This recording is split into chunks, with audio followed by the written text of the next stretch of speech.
बिस्मिल्लाहिर्रहमानिर्रहीम। अस्सलाम वालेकुम। आज हम हज़रत याकूब अलैहिस्सलाम के ज़िंदगी के वाक़ियात देख रहे हैं।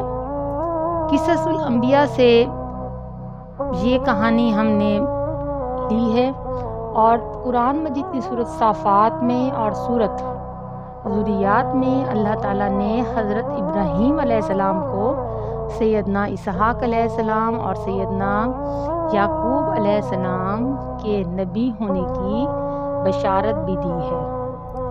हमने पार्ट नंबर 1 में देखा था कि सैयदना याकूब अलैहिस्सलाम अपने वालिद और वालिदा के हुक्म पर अपना शहर फ़लस्तीन, अपना इलाका फ़लस्तीन छोड़कर अपने मामू के पास खारान, इराक़ के शहर खारान जा रहे हैं।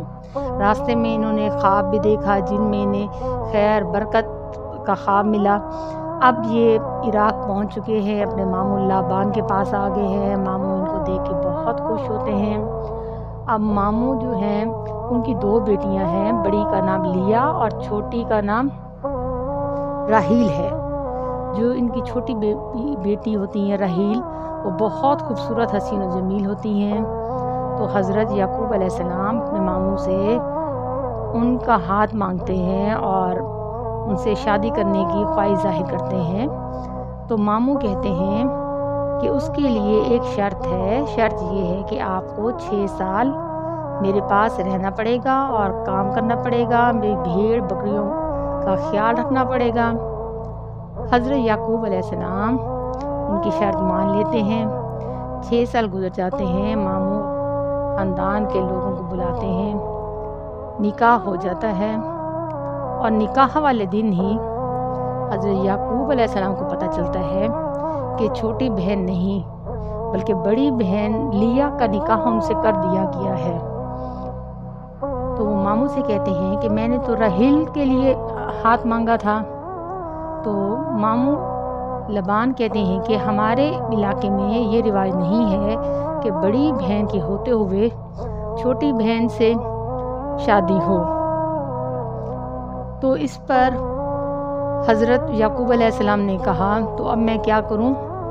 तो उनके मामू ने कहा आप मज़ीद 7 साल यहाँ मेरे साथ गुजारें, काम करें। आपकी 7 साल बाद बीबी राहील से शादी कर दी जाएगी। चुनांचे हज़रत याकूब अलैहिस्सलाम ने ऐसा ही किया। 7 साल बाद फिर बीबी राहील से उनका निकाह कर दिया गया। उस दौर में 2 बहनों का निकाह एक मर्द से किया जा सकता था। फिर हज़रत याकूब अलैहिस्सलाम को 20 साल मामू के पास गुजर गए। फिर अल्लाह ताला का हुक्म हुआ और 20 साल बाद कहे जाओ और अपने शहर फ़लस्तीन में दोबारा जाओ। तो हज़रत याकूब अलैहिस्सलाम मामू से इजाज़त लेके दोनों बीवियों को लेके वहाँ से निकल पड़े। मामू की क्योंकि 2 ही बेटियाँ थी, उन्होंने बहुत उन्हें इसरार किया हज़रत याकूब अलैहिस्सलाम को कि आप यहाँ से ना जाएं। लेकिन क्योंकि ये अल्लाह के बंदे थे, अल्लाह के हुक्म के पाबंद थे, वो उन्होंने जाना ही था। तो मामू ने अपनी दोनों बेटियों को जहेज़ के सामान के तौर पर बहुत सारी भेड़ बकरियां दी और बहुत सा सामान सफ़र भी साथ दिया। आज का किस्सा प्यारे बहन भाइयों यहीं तक ख़त्म हुआ। कल हम इसका पार्ट 3 देखेंगे। हम हज़रत याकूब अलैहिस्सलाम के ज़िंदगी के वाक़ियात डेली सुन रहे हैं। क़िससुल अंबिया से ये नकल किया गया है और सूरत साफ़ात और ज़ुर्रियात में अल्लाह ताला ने सैयदना इसहाक़ अलैहिस्सलाम और सैयदना याकूब अलैहिस्सलाम के नबी होने की बिशारत हज़रत इब्राहीम अलैहिस्सलाम को दी है। बहुत शुक्रिया। अपनी होस्ट को इजाज़त दें। कल हम अगले पार्ट के साथ हाज़िर होंगे। Thank you. अल्लाह हाफ़िज़।